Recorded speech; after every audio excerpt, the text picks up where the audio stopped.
This is my true story. After my wife passed away and my life felt empty, I moved in with my son and his wife, thinking I'd spend my last years surrounded by family and love. But I was wrong. They didn't treat me like family. They treated me like trash. I ate their leftovers, slept in a corner, and prayed every night for a little respect. The worst came when my son made me sit on the floor and eat beside the dogs. That night, something inside me broke. I did something, and what followed destroyed his life completely. Before I tell you what happened next, tell me where you're watching from, and please subscribe so my story can reach more people. I raised my son with everything I had. Every ounce of my energy, every drop of sweat, every breath I took was for him. I wasn't born rich, but I worked like a man who wanted to give his child the world. I worked in factories, lifted heavy boxes until my back gave out, walked miles to save bus fare, all so he could eat better than I did. I remember skipping meals just to make sure he had milk before school. I remember patching up my old shoes while buying him new ones. That was my joy, to see him smile, to hear him laugh, to know that maybe his life would be easier than mine. That was the only dream I ever had. When he was little, he used to cling to my arm and call me his hero. He used to say, "Dad, when I grow up, I'll buy you a big house." I believed him.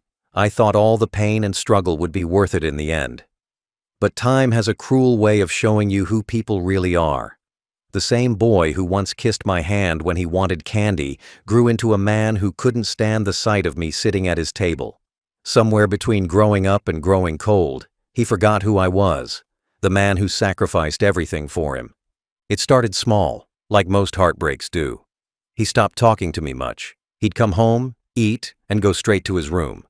When I tried to speak, he'd grunt or ignore me. I told myself he was tired, busy, dealing with life. I convinced myself he still loved me, even if he didn't show it. I told myself it was normal for children to drift away as they grew older. I swallowed every bit of disrespect like it was my duty to stay quiet. That's what old men do, right? We stay out of the way. We don't complain. We tell ourselves they're just stressed. Then came the tone, the coldness in his voice, the impatience when I asked simple questions. Sometimes he'd snap at me for touching the remote or sitting in the wrong chair. I'd apologize, even when I didn't know what I'd done wrong. I learned to stay silent during dinner, to eat quickly, to leave the table early so I wouldn't annoy him. My daughter-in-law wasn't any kinder. She rolled her eyes when I entered a room, sighed when I asked for anything, and treated me like I was some burden they couldn't shake off. I'd hear them whispering at night. "He's useless now. We can't afford him. He's just extra weight." Those words cut deeper than any knife could. I tried to be grateful anyway. I told myself at least I had a roof over my head. At least I had family, even if they didn't want me. I told myself to ignore the pain, that love meant forgiveness. Every time my son looked at me with disgust, I remembered the little boy he used to be, the one who used to cry when I left for work. That memory kept me going, but inside, I was breaking. I could feel it, the slow cracking of my heart each time he made me feel like a stranger in my own family.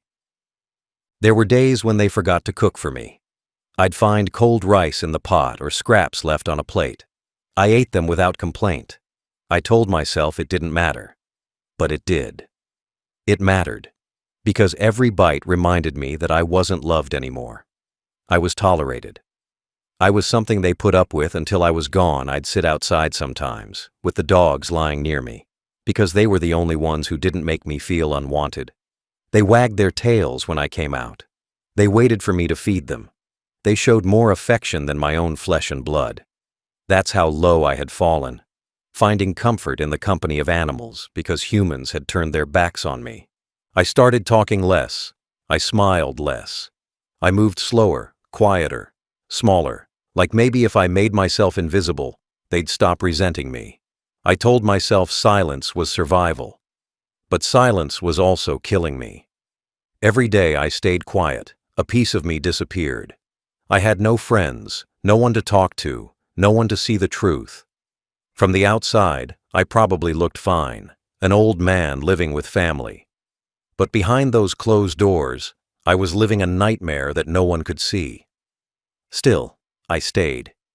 because I kept hoping maybe tomorrow would be different. Maybe my son would remember who I was.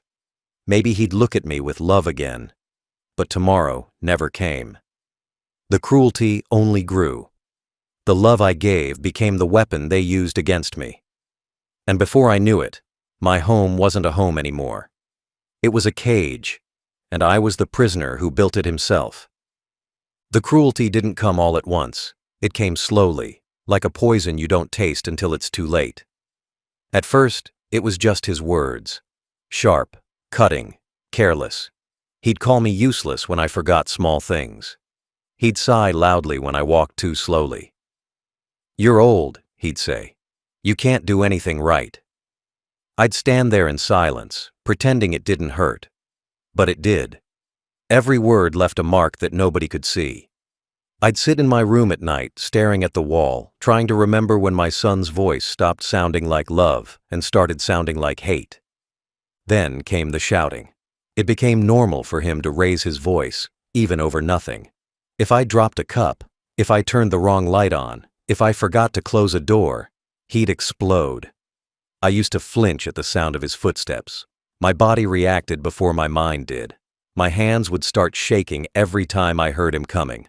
My daughter-in-law joined in too, rolling her eyes, calling me the extra mouth. They made jokes about putting me in a home. I laughed with them sometimes just to make it stop, but deep down, I knew they weren't joking. The slaps started on small things. Once when I accidentally spilled tea on the table. Another time when I misplaced the remote. He'd say he didn't mean it, that I made him angry. I wanted to believe him. I told myself he was under pressure, that work was making him angry, that maybe if I behaved better, he wouldn't lose his temper. I started walking on eggshells, trying to predict his moods. Some days he was calm, quiet. Other days, his temper was a storm, waiting for me to step wrong. At meals, they started giving me cold food, sometimes scraps from the night before. If I complained, he'd snap, "You should be grateful you're even eating." I stopped complaining after that. I ate what they gave me and smiled, even when it tasted like shame. My daughter-in-law once served the dogs before she served me. I laughed weakly, pretending it was a joke, but inside, I felt my heart drop. I didn't understand how the people I loved most could make me feel less than human. Neighbors started to notice something was off. They'd see me sweeping outside late at night or sitting on the porch long after everyone went to bed a few times. They asked if I was okay. I said yes, always yes. Because how could I tell anyone that my own son was hurting me? How could I admit that the boy I raised with love now treated me like a burden? Shame kept me quiet. Fear kept me there. I thought if I left, I'd have nowhere to go. If I stayed, maybe things would get better. But they didn't. They only got worse.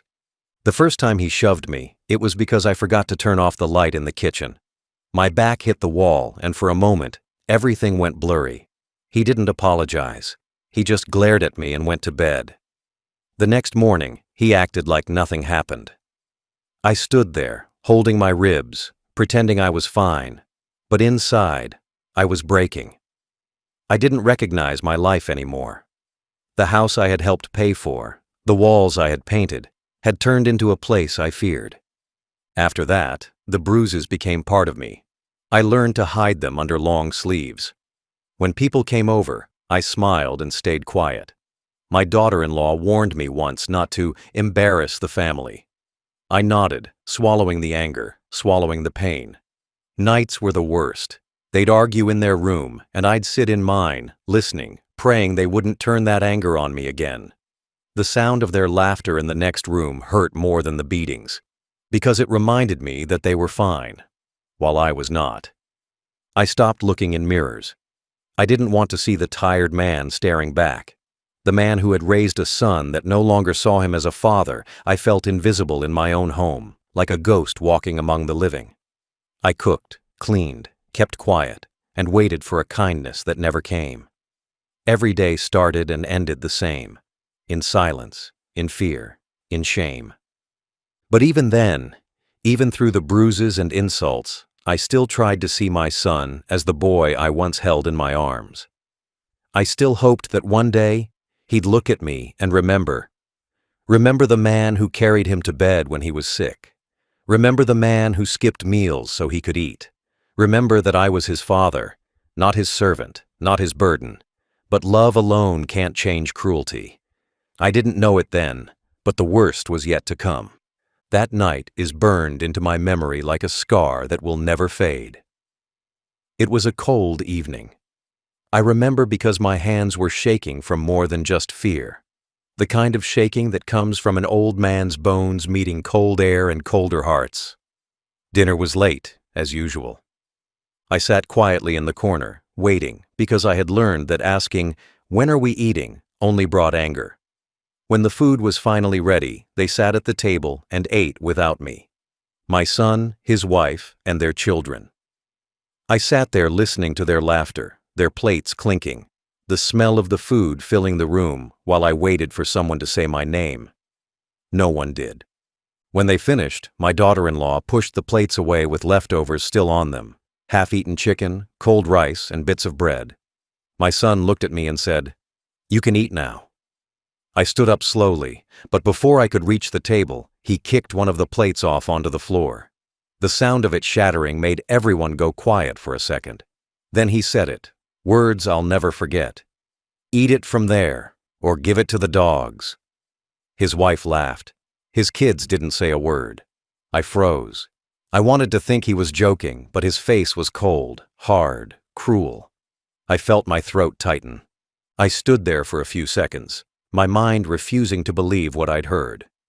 Then he walked to the corner where the dogs were eating and pointed. "You want food, old man? Sit there." My legs gave way beneath me. I sat on the cold floor, near the dogs' bowls. They wagged their tails, not knowing any better. My son tossed a piece of stale bread toward me and said, "There, eat that. That's good enough for you." My hands trembled as I picked it up. The dogs sniffed at it too, and he laughed. The sound of that laughter will haunt me until I die. It wasn't the laugh of a son. It was the laugh of a stranger who enjoyed seeing me broken. The bread was hard. I could barely chew it. I could feel their eyes on me. His wife watching like she was enjoying a show. His children whispering to each other. My son smirking with pride. I felt smaller than I ever had in my life. Smaller than dirt. Smaller than the animals beside me. I didn't even feel human in that moment. I felt like an object, something to mock, to control, to humiliate. My body was there, but my spirit was somewhere else, sinking deeper into a place no one could see.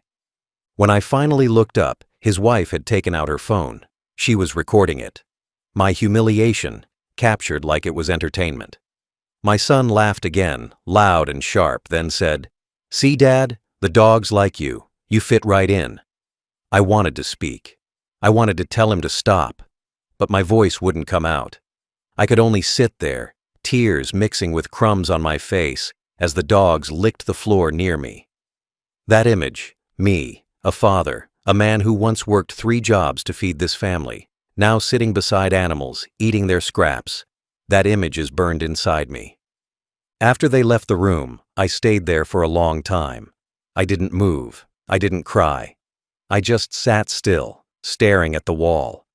The dogs came back and lay beside me. They were quiet, kind, simple souls. They didn't judge me. They didn't laugh. They just stayed near. I remember petting one of them with a trembling hand and whispering, "You're the only ones who treat me like I exist." That night, I couldn't sleep. Every time I closed my eyes, I saw his face. That smile, that look of satisfaction. The betrayal cut deeper than any wound I'd ever felt. I walked to the bathroom later and caught my reflection in the mirror. My face was swollen, my eyes red, my dignity gone. I touched the bruises on my arm, marks he'd left from earlier that week. That was when something inside me shifted. I realized I wasn't just being hurt. I was being destroyed. Slowly, piece by piece. I whispered to myself, "Enough." Not in anger, not in rage, but in final exhaustion. I was tired of begging for kindness that wasn't coming. I was tired of being treated like less than human. That night, I made a decision that changed everything. I would stop hiding my bruises. I would stop pretending nothing was wrong. For the first time in years, I didn't care if it made him angry, because I wasn't going to die in silence. I had lived through poverty, through pain, through loss, but I would not live through humiliation again. The next morning, I picked up the phone and did something I never thought I'd have the courage to do. I called for help. That night, after he made me eat beside the dogs, I sat awake on my small bed in the corner of the living room. The whole house was quiet, but inside me, something was screaming. My body hurt from the way he'd grabbed me earlier, my arms were sore, and my heart, it felt like it had cracked open. I couldn't cry anymore. I had cried too many times before. Into my pillow, into my hands, into silence. But this time was different. This time, the tears didn't come. Only anger. Not the kind that shouts or breaks things, but the kind that burns quietly, deep and steady, like fire hidden under ashes. I stared at the ceiling and thought about my life, about all the years I spent working for him, about the nights I walked home hungry because I'd spent the last of my money on his school fees, about the time I sold my tools to buy him a bicycle, about the day I built this very house with my hands, brick by brick, dreaming it would always be a place of family and love. And now, that same house had become my prison. I looked around and realized I had nothing left. No respect, no peace, no love, just bruises, hunger, and shame. I stood up slowly and went to the mirror again, the same one I had looked into earlier. The face looking back at me wasn't a father anymore. It was a beaten man who had lost everything, even his sense of worth. My left cheek was still swollen. There was a small cut near my eye. I traced it with my finger and whispered, "This is what love gave me." That was the moment something inside me broke for good. I wasn't scared anymore. Not of him, not of what he'd do, not of what people would say. I had already lost everything that mattered, except my will to live like a human being. I sat down on the floor next to my small drawer and opened it. Inside was my old phone. I held it in my hand, staring at it for a long time. My fingers trembled, not because I was weak, but because I was deciding whether I was ready to change everything. Calling the police meant shame. It meant exposing my family. It meant the neighbors would talk, people would whisper, and my name would be dragged through the mud. But it also meant freedom. It meant I might survive. And for once, I chose survival. I didn't call that night. I wanted to, but my courage wasn't strong enough yet. I just sat there, holding the phone, my thumb hovering over the numbers, listening to my heart pound. I kept imagining his face if he found out. The anger, the shouting, the way his hand would rise before I even finished explaining myself. But then, I thought about what would happen if I didn't call one day. He'd go too far. One day, I might not wake up. And then, my silence would be the only thing left of me. That thought terrified me more than his rage. The next morning, I woke up with pain in my chest. A dull ache that wouldn't go away. I looked at my arms and saw fresh bruises where he had grabbed me the night before I lifted my shirt, and saw purple marks on my ribs. They weren't new. They were just darker now.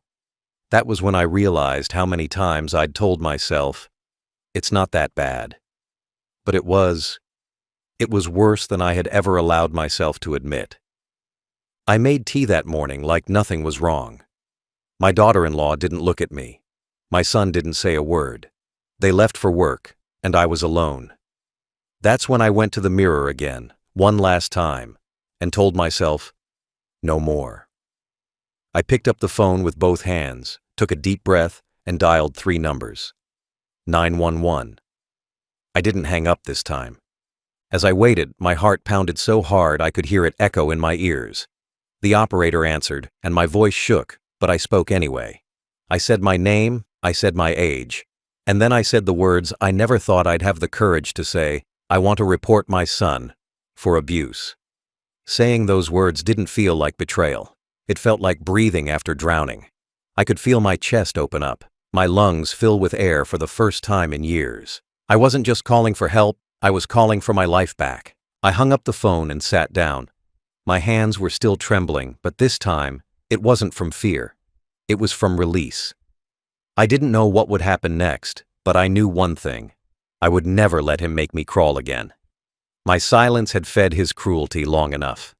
Now, my voice would end it. My hands were shaking so badly I almost dropped the phone. I had never called 911 in my life. I wasn't the kind of man who asked for help for years. I had handled everything on my own: hunger, loss, loneliness. But this was different. This time, it was about survival. I stared at those 3 numbers glowing on the screen and pressed call. The ringing felt endless. My heart was pounding so hard I thought it might stop. Then I heard the voice, calm, steady, professional. 911, what's your emergency? For a second I couldn't speak. The words got stuck in my throat. My voice cracked as I finally managed to say, I want to report my son. There was silence on the other end, the kind that makes you question yourself. Then she asked softly, Sir, what did he do? My eyes filled with tears. I looked down at my arms, covered in bruises, and whispered, He hurts me. All the time. I can't live like this anymore. My voice broke, but I kept talking. I told her everything, how he shouted, how he hit me, how he made me eat beside the dogs. Saying it out loud made it real in a way it hadn't been before. I felt shame, anger, and a strange kind of relief all at once. She asked me if I was safe. I said, He's at work. She told me to stay where I was, that officers were on their way. She asked me to gather any evidence I had, photos, anything. I hung up and sat there for a moment, my hands still gripping the phone like it was the only thing keeping me alive. I felt like the walls around me were closing in and opening up at the same time. I had finally done it. I had chosen myself. After years of silence, I had spoken. I went to my small drawer and pulled out the phone I used to take pictures of my bruises. I never planned to show anyone, but some part of me must have known this day would come. I had photos of my arms, my ribs, my face. Each one told a story that no one had ever heard. I printed them at the pharmacy weeks earlier, secretly, hiding them under my old clothes. I took them out now and laid them on the table. My hands trembled as I arranged them. It was like watching my pain spread out in front of me. Physical proof of everything I had tried to deny. Minutes felt like hours. I kept looking at the door, waiting. When the knock finally came, I froze. For a second, I was scared it was him, that he had come home early and would see the phone in my hand. But then I heard a voice through the door. Sir, it's the police. I opened it slowly, and there they were, 2 officers, 1 man and 1 woman. They looked at me with concern, not pity. That mattered more than I can explain. I stepped aside and let them in. They asked me questions. I answered every one of them. They looked at the photos, wrote down notes, and examined the bruises on my arms. The woman officer's face tightened when she saw the marks. She didn't say much, but I could see it in her eyes. Anger for what had been done to me. They asked me if I had somewhere safe to go. I said no. They said, Don't worry, we'll handle it. They stayed for about an hour. They took statements, took photos, and promised they would be back that evening. I didn't know what handle it meant exactly, but I trusted them.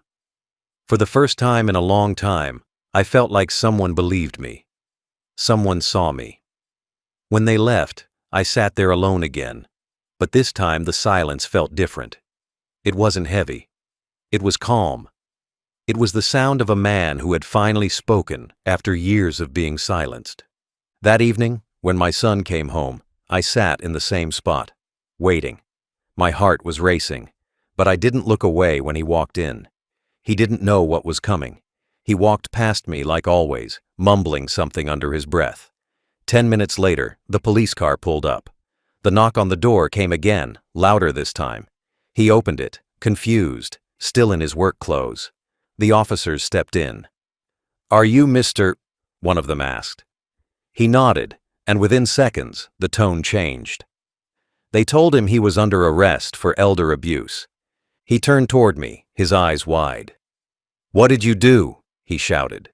But I didn't answer. I didn't move. I just sat there, hands in my lap, watching him struggle as they put the handcuffs on. For the first time, I wasn't the one shaking. He was. The same man who had made me eat beside dogs now looked like a scared child. I didn't feel hate. I didn't feel joy. I just felt done. It was over. As they led him outside, the officer looked at me and said softly, "You did the right thing." I nodded, though my throat was tight, because I knew she was right. After all those years of being silent, I had finally found my voice, and it was enough to change everything. After they took him away that night, the officers told me they would need all the proof I had, every picture, every message, every memory that could speak. When my voice shook, I spent the next morning gathering everything. I pulled out the old phone where I had hidden those photos for months, tucked away behind useless things like receipts and bills. My hands trembled as I unlocked it.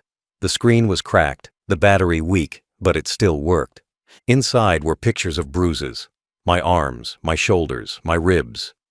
Some were yellow and fading, others dark purple, almost black. I took each one on nights when the pain wouldn't let me sleep, telling myself it was just for me to remember how far I'd fallen. I never imagined those pictures would one day become my defense, my proof that I wasn't just a bitter old man making stories. The officers came again in the afternoon. This time, there were 3 of them, 1 woman and 2 men. They brought a social worker too, a kind lady who spoke gently, but looked at me like she already knew the truth. They asked if they could record my statement, and I agreed. I sat at the kitchen table, my voice low, my heart pounding. I told them everything from the beginning, how the insults started, how the slaps came, how I was made to eat leftovers beside the dogs. My words came out slow, shaky at first, but the more I spoke, the easier it got. Every detail that had once been buried in shame was finally finding air. They took photos of the bruises still visible on my skin. I rolled up my sleeves and showed them the marks that hadn't healed yet. The woman officer looked away for a second, like she didn't want me to see her eyes fill with pity, but I did. It wasn't pity I needed, though. It was belief. And they gave me that.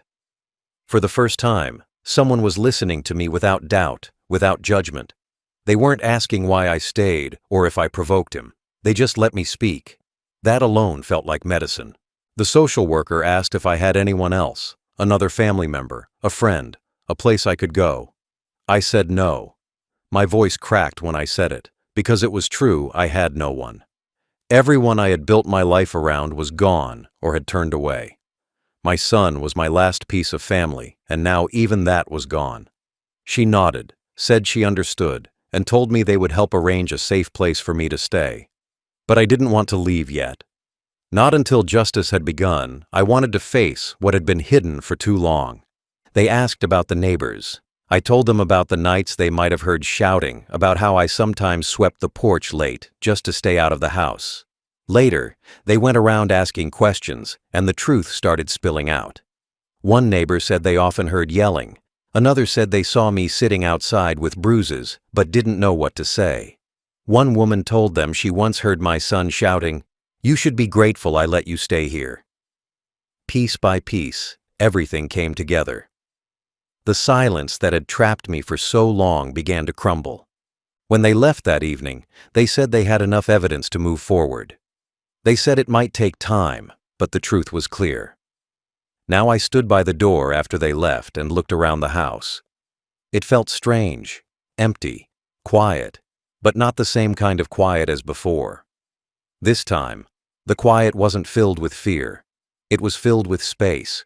Space for air, space for peace, space for myself. The next few days were slow. I didn't sleep much. I kept replaying everything in my head. The look on his face when they took him away, the way his wife stayed silent, the sound of those handcuffs closing. I wasn't proud. I wasn't angry. I just felt tired. Decades of exhaustion finally settling on me like a heavy blanket. But beneath that tiredness, there was also something small and new. Something I hadn't felt in years. Dignity. A week later, the police called me back to the station. They wanted me to identify the videos they had retrieved. My daughter-in-law's phone had been seized, and inside it were recordings ones I never knew existed. She had filmed moments of my humiliation, my pain, my silence, thinking it was funny, thinking it was harmless. They showed me one of them. I couldn't watch it all. Seeing myself on that screen, sitting on the floor, shaking beside the dogs while my son laughed. It was worse than any bruise. The officer turned it off halfway, and I asked him to delete it. He said it was evidence, and I understood. Because now, their cruelty wasn't just something I endured. It was something the world would see.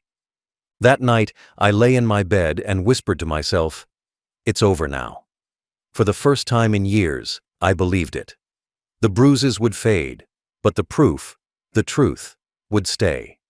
The day they arrested him was the day everything inside me went still. It wasn't peace yet, not forgiveness, not revenge, just stillness, like the air before a storm ends. That morning, the officers came again. I knew what it meant when I saw the car outside. My heart was heavy, but I didn't stop them. I sat quietly at the table, hands folded, waiting. They told me they were going to his workplace first, that they already had a warrant. I nodded. My son had always been proud of that job. He bragged about his position, his income, his house, everything he thought made him better than others. He used to say, "I made it all on my own." But that wasn't true. He built it all on my back, on my sacrifices, on my silence. And now, that silence was gone. By afternoon, I got a call from the officer. They had taken him in. He didn't resist. He was shocked at first, then angry. They said he tried to deny everything until they showed him the photos, the videos, and the statements. Then he went quiet. They said his face changed, like the weight of what he'd done finally hit him. I didn't ask for details. I didn't want to know what he said or if he cried. I didn't want to picture his face in that moment. Because for years, I had imagined that maybe one day he'd look at me and understand what he'd done. But understanding doesn't erase damage. It doesn't undo pain. It just comes too late. That evening, the police came to talk to me again. They told me the case was strong. The evidence was solid. The court would handle the rest. They asked me if I wanted to press full charges. I said yes. The words came out steady, clear. It felt like the first true decision I had made in decades. They left soon after, and I sat in that small kitchen, the one where so many humiliations had happened, and I just breathed. The air felt different. It didn't sting anymore. Later that night, I found myself walking through the house, touching the walls, the furniture, the old photographs still hanging crooked on the wall. Everything was quiet. The dogs slept peacefully near the back door. No shouting, no footsteps, no fear. It felt unreal. I realized how much I had adjusted my entire being to survive his moods. I used to hold my breath when he was home, walk slower so the floor wouldn't creak, eat quickly so I wouldn't be seen too long. Now, for the first time, I didn't have to hide. I sat on the couch and let the silence wrap around me like a blanket. I had forgotten what peace sounded like. The next morning, the news spread. Neighbors who once looked away now came knocking. They said things like, "We had no idea," or "We're so sorry." Some meant it, some didn't. But I wasn't angry at them. I knew how easy it was to ignore suffering when it wasn't yours. My daughter-in-law disappeared that day. She packed up her things and left with the kids. I didn't try to stop her. The house felt empty after that, but it was an honest kind of empty, not the kind filled with fear. The following week, they let me attend the preliminary hearing. I didn't want to, but something in me needed to see it through. When they brought him in, he looked smaller, not in size, but in spirit. His face was pale, his eyes tired. He didn't look at me at first. When he finally did, it wasn't hatred I saw. It was confusion, maybe guilt, maybe fear. I didn't feel the satisfaction I thought I might. There was no revenge in me. Just sadness. Sadness for the man he had become. Sadness for the years we could never get back. When the judge read out the charges, elder abuse, physical assault, coercion, he didn't speak. His lawyer did, trying to twist it, saying I was exaggerating, that I was senile. But the evidence spoke louder than words. The pictures, the videos, The neighbors' testimonies, the officer's report. There was no way out. He was taken back to custody without bail. I watched him walk out in handcuffs, head down, shoulders hunched. The same hands that had struck me were now bound. When I came home that evening, the house felt like mine again. For years, I had lived inside those walls like a stranger. Now, every corner felt familiar again. Not because the pain had vanished, but because I finally belonged there. I made myself a meal that night. Warm soup, fresh bread, nothing fancy, but it was the best meal I'd had in years. I sat at the table alone and whispered to myself, "You did it." My hands were steady, my heart calm. The man who once made me feel worthless was now facing the weight of his own cruelty. And as I finished eating, I realized something powerful. I didn't call 911 just to punish him. I did it to save myself. And that was enough. The days that followed his arrest were quiet, but they were not easy. Every morning I woke up early out of habit, expecting to hear his footsteps or his voice barking orders. But there was only silence. For the first few days, that silence felt strange, like something was missing. It wasn't peace yet. It was the echo of years of pain leaving the house slowly, like smoke after a long fire. I sat at the table each morning, sipping tea that I brewed for myself, looking around at the empty chairs where my son and his family once sat. The emptiness wasn't comforting, but it was honest. There were no lies left in the air, no fake smiles, no tension. Just truth, raw and still painful, but mine. The police came again a few times to check on me. They told me he was being held in county jail, awaiting trial. They said he wasn't talking much. They said he seemed confused, quiet. I didn't ask questions. I didn't want to know how he was doing. For years, I had lived thinking about how he felt, trying not to upset him, walking carefully around his anger. I was done doing that. Now, my only concern was healing. And healing, I learned, is not peace at first. It's messy, slow, and heavy. Every scar I had, inside and out, reminded me of how much I had survived. The neighbors began to visit often, bringing food, offering help. Some of them admitted they had seen signs for years, the shouting, the slammed doors, the bruises they caught glimpses of. They all said the same thing. We didn't want to interfere. I didn't blame them, but their words hurt, because that's how silence wins, not by cruelty alone, but by the comfort of those who look away. Still, I accepted their kindness now. I needed to learn how to receive care again, how to let people be good to me after so long believing I didn't deserve it. The trial began a few months later. I was there every day. My body was weak, but my will was strong. When I entered the courtroom, my heart raced, but I didn't let fear control me anymore. I sat behind the prosecution table and watched as they brought him in, dressed in a plain uniform, hands cuffed. He looked nothing like the man who had once stood tall in his own house, shouting, demanding, mocking. He looked small now, not just in stature but in spirit. The arrogance that used to fill his eyes was gone. All that remained was a hollow stare. When they read the charges out loud, elder abuse, physical assault, coercion, and neglect, I felt my chest tighten. Hearing it said out loud, with my name in the middle of those words, was both painful and powerful. The evidence was all there. The photos, the medical reports, the neighbor statements, and the recordings from his wife's phone. Every ugly truth that had been hidden inside these walls now stood in that courtroom, stripped bare. The defense tried to twist the story, saying I was confused, saying old age made me forgetful, saying I provoked him. But the prosecutor silenced all of that with one sentence. No man deserves to be treated like that, not by anyone, least of all his own son. The judge listened carefully. The witnesses spoke. The officers who visited my home testified. I sat there silent, my hands folded tightly on my knees. When my turn came to speak, I stood slowly. My legs trembled, but my voice did not. I told the court I did not want revenge. I said I wanted the truth to live somewhere outside my bruises. I said I forgave him as a father, but I wanted the world to see what cruelty looks like when it hides inside a home. My words weren't fancy, but they were real. You could feel the room go still. When the verdict came, it was guilty on all counts. He was sentenced to several years in prison. I didn't cheer. I didn't smile. I just lowered my head and whispered, "It's done." He looked at me once as they led him away. His lips trembled, but he said nothing. Maybe there were words he wanted to say, maybe not. Either way, it didn't matter anymore. I had already heard enough from him in my lifetime.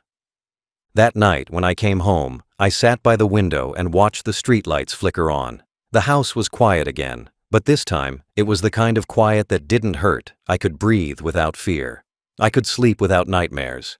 The bruises faded slowly, the pain lessened each day, but the lessons stayed. Cruelty had consequences, even when it came from family. Now, when people visit and ask if I miss him, I tell them the truth. I miss the boy he once was, not the man he became. Because the man who hurt me lost everything the day he raised his hand against the one who gave him life, and I gained something that night. Not power, not revenge, but dignity. Freedom came slowly. It didn't happen the moment they took him away or when the judge read the verdict. It came like morning light after a long, endless night, inch by inch, quiet but steady. The first night after his sentencing, I sat alone at the table and ate a warm meal I cooked myself. Nothing special, just rice, lentils, and vegetables.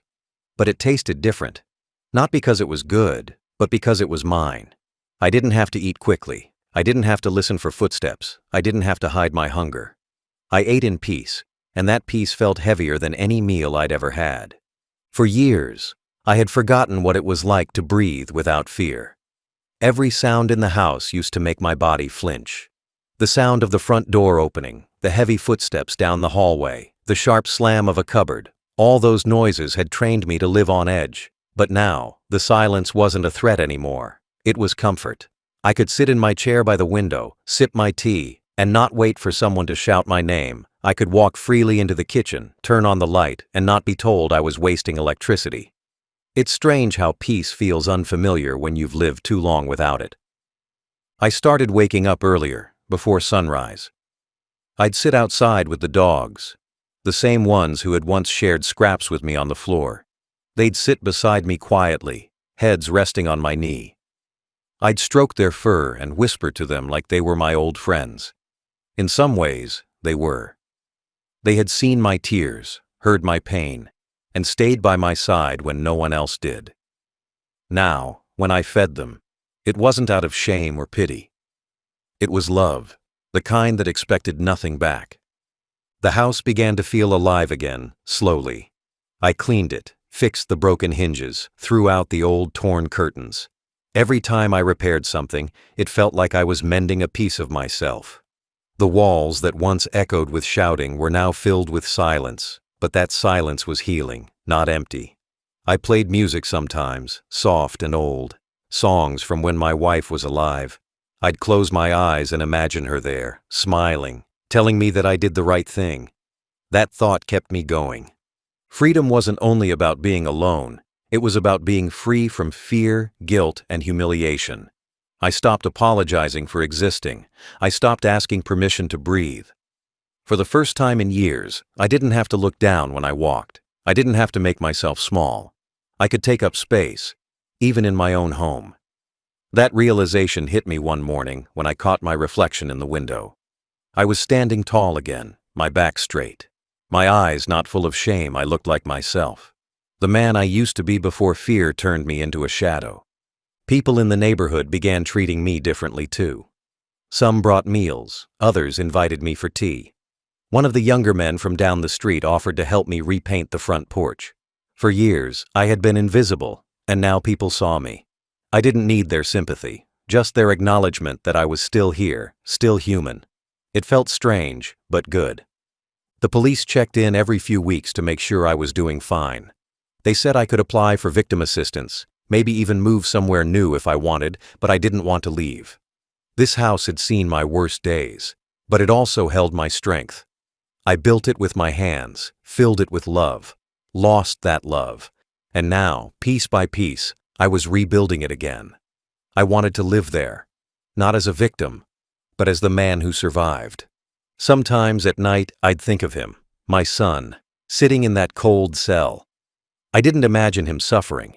I imagined him thinking, maybe realizing what he'd done, maybe regretting it, or maybe still angry. It didn't matter anymore. His journey wasn't mine to control anymore. My duty now was to live, not to dwell. Freedom, I learned, doesn't mean forgetting the past. It means forgiving yourself for staying too long. It means promising never to lose your voice again. I wasn't sure what my future looked like, but I knew this. I would never go back to silence. Not for anyone. Not ever again. Now, when I eat dinner, I always set one extra plate. Not for him, not for anyone else, but as a reminder of the empty space I once filled with pain. It reminds me that I survived it, that I am free. It's strange how life can destroy you and then give you the pieces to rebuild yourself again. I sit now in the same house that once held my suffering, and I think about everything that has happened, not with hate, but with a kind of tired clarity. The walls no longer echo with shouting. The floors no longer shake with anger. I can walk through each room without fear. I can sit in the chair near the window and let the sun touch my face. I can hear the wind move through the trees outside without feeling trapped. It feels like I've been reborn into an old body that's learning to live again. Sometimes I catch myself remembering small things, moments that used to break me, but now just remind me of how strong I became. The way he used to slam his plate on the table, the way I used to flinch when his voice rose, the way my daughter-in-law looked at me with disgust when I spoke too long. All those memories used to feel like knives, but now they're scars, reminders that I survived what was meant to crush me. Scars don't hurt forever, they just tell the truth about where you've been. I visit the police station once in a while when they call me to sign papers or check on the case. They treat me with respect now, calling me sir, asking if I need help getting around. It feels strange, being treated gently after so many years of being treated like nothing. The officers always tell me the same thing. You were brave, but I don't feel brave, I just feel human again. I didn't call for help because I was strong. I called because I couldn't take another day of being weak. And maybe that's what courage really is. Doing what you must, even when it hurts. I've thought a lot about forgiveness. People say it heals you, but it's not as simple as that. Forgiveness doesn't erase what happened. It doesn't make the bruises fade faster or bring back the years you lost. Forgiveness just means choosing peace over poison. I don't know if I've forgiven my son fully. Some days, I think I have. Other days, I feel the sting again when I remember his laughter that night he made me eat beside the dogs. But even if I never forgive him completely, I have forgiven myself. For staying, for being silent, for believing that love meant enduring cruelty, that forgiveness is enough. The neighbors sometimes stop by with their children now. They ask me for advice, call me grandpa. It feels good to be seen that way again. Not as a burden, but as a person with wisdom. I tell them small things. To be kind, to listen, to never take their parents for granted. I see how their faces soften when I speak, and I pray silently that they never forget those words. Because cruelty doesn't start with fists. It starts with forgetting to care. The dogs still sleep near my porch. They've grown older too, just like me. Every evening I sit with them as the sun sets. I share pieces of my meal, and they sit quietly beside me. The same creatures who once shared my humiliation now share my peace. Sometimes I talk to them, telling them about my day or how I'm feeling. They don't answer, but they listen. In their quiet way, they remind me that loyalty and love don't need blood to be real. There are nights when I dream of my wife. She comes to me the way she used to, smiling, kind, full of warmth. In my dreams, she tells me she's proud of me, that I finally stood up for myself, that I didn't let our son destroy what she and I built with love. When I wake up from those dreams, I feel tears on my face, but they're not from sadness anymore. They're from relief. Relief that I lived long enough to see the end of my pain. I think about my son sometimes, locked away. I wonder if he understands now, if he remembers who I was before anger blinded him. Maybe one day he'll change, maybe not. But that's not mine to fix anymore. My job now is to live, simply, quietly, with dignity. To eat when I'm hungry, to rest when I'm tired, to smile when the sun rises, to be free. When people ask me what I've learned from all this, I tell them the truth. Cruelty from strangers wounds the body, but cruelty from family wounds the soul. Yet even the soul can heal when you stop hiding its pain. So here I am, an old man who was made to eat with dogs, but who now dines in peace at his own table. My final thought: he made me crawl, but I rose. He made me silent, but I spoke. He made me feel small, but I became stronger than he will ever be. And that, I've learned, is what real freedom looks like.